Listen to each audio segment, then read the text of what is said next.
એ બબલિયા, હા, આપડે વાઇફ ને લઈને જતા હઈએ અને વાઇફ 80 કિલોની હોય તો ઓવરલોડિંગ નો મેમો ફાટે? મે બી ફાટતો હશે.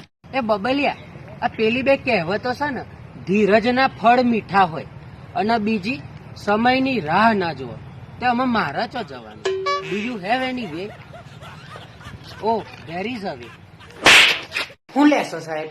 તું કપટી. તું કપ્ટીન, તારો બાપો કપ્ટી, મનાવનો કપ્ટી કે હ? અરે 2 કપ ચા.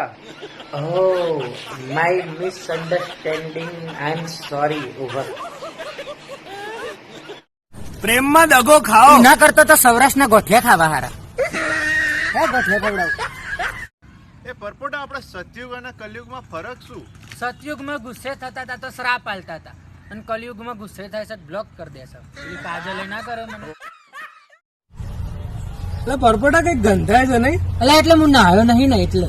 એટલે નહીં આવ્યો. અલા એટલે હું છે ને ટુવેલ લઈને નાહવા જ જતો હતો. તે ટીવીમાં સમાચાર ચાલતા હતા કે 3 જણાની ઠંડીના કારણે મોત.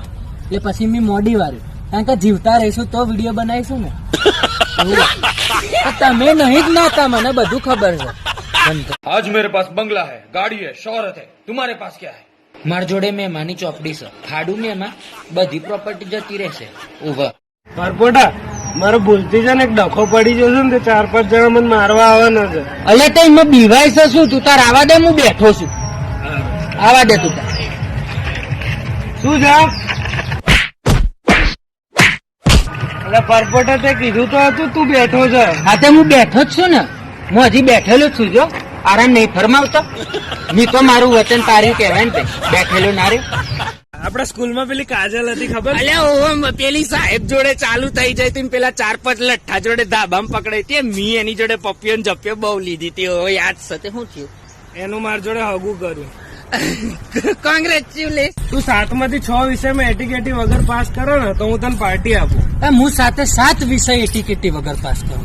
વખત બહારની વાત ના કરે. શરૂઆત કોને કરી? અરે પરપોટા ક્યાં ફરી આવ્યો છે? પ્રાઇસ ટાઉન ફરી આવ્યો. એટલે ભાવનગર ફરી આવ્યો. મને એક પ્રશ્ન છે ને, આમ સતાવે છે. શું? કે આપણે કુકરમાં ચા બનાવી હોય તો કેટલી સીટી વગાડવી પડે? 2. ઓકે.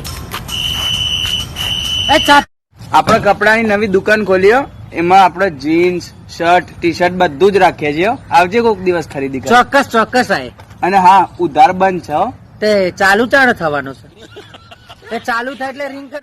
એવી હાલત થઈ ગઈ છે દીકુ તારા ગયા પછી કે ભૂખ પણ નથી લાગતી જમ્યા પછી. પરપોટા, નસીબ કોને કહેવાય? મારા જેવો ભાઈબંધ તને મળ્યો એ નસીબ કહેવાય, અને બદનસીબ? તારા જેવો ભાઈબંધ મને મળ્યો એ બદનસીબ. ખોટું લાગ્યું ભાઈલું?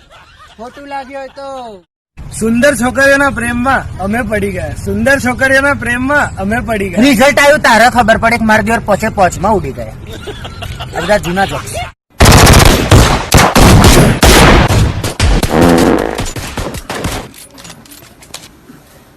આ તો નોક થઈ ગયું. પરપોટા, તું મારા એકે પ્રસંગમાં ના આવ્યો પણ લગનમાં તો આવ્યો હો. એટલે મને એવું થયું કે હું તારા સુખના પ્રસંગમાં તો ના પહોંચી શક્યો, પણ તકલીફમાં તો જોડે ઉભો રહું ને. આવું ના બોલાય ને.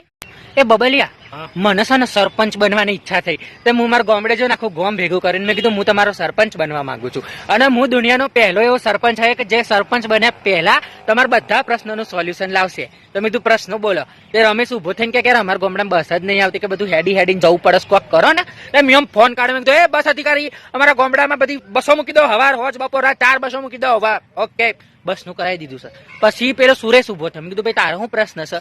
તો કે અમારા ગામડામાં કે એક કંપનીના સિમ કાર્ડ નું ટાવર જ નહીં પકડાતું. ના, હું બોલતો એને લાફો મારી દીધો, મને કાઢી મૂક્યો. Thank you. આ દુનિયાનો સૌથી ખતરનાક સાપ કયો છે? સાપ સીડી વાળો, પેલો 99 નંબરના ખોનામ નહીં હતો? આપણે તો પહોંચીએ ને તો શેક નેચે ઉતાર દે, ખબર છે? મારા જીવન કાળમાં મેં આજ જોયેલો છે. આ બધા આરટીઓ ના નવા નિયમ આવ્યા છે ને, તો મને એક પ્રશ્ન થયો છે. શું? કે હું એક રોડ ઉપર બાઇક લઈને જાઉં છું અને મારી પાછળ 25 કૂતરો પડ્યો ને તેઓ લખી શકે સ્પીડ લિમિટ 40, અને હું વધારે સ્પીડ કરી દઉં તો મારે મેં એમાં ભરવાનો કૂતરો ને? કૂતરાને ભરવાનો ભર દેજે. એ ઉભો રાખ, મને કૂતરો કે છે? લોકો હાથમાંથી છીનવી શકે છે પણ નસીબમાંથી નહીં. હાથમાંથી છીનવી શકે છે ને? એ હમણાં જેવી ફિલોસોફી કરતા હતા ને પછી કેવા પડીકા હાથર દડ્યા તો એની વાત સાચી હતી. હાથમાંથી છીનવી હકાય છે, નસીબમાંથી નહીં. તારી એ જેનિસ, માર પાકીટ છે ને હાવ ડુંગળી જેવું છે. કેમ? પણ જયારે ખોલીને આમ જોવું ને ત્યારે ઓખમાંથી ઓહું જ આવે છે.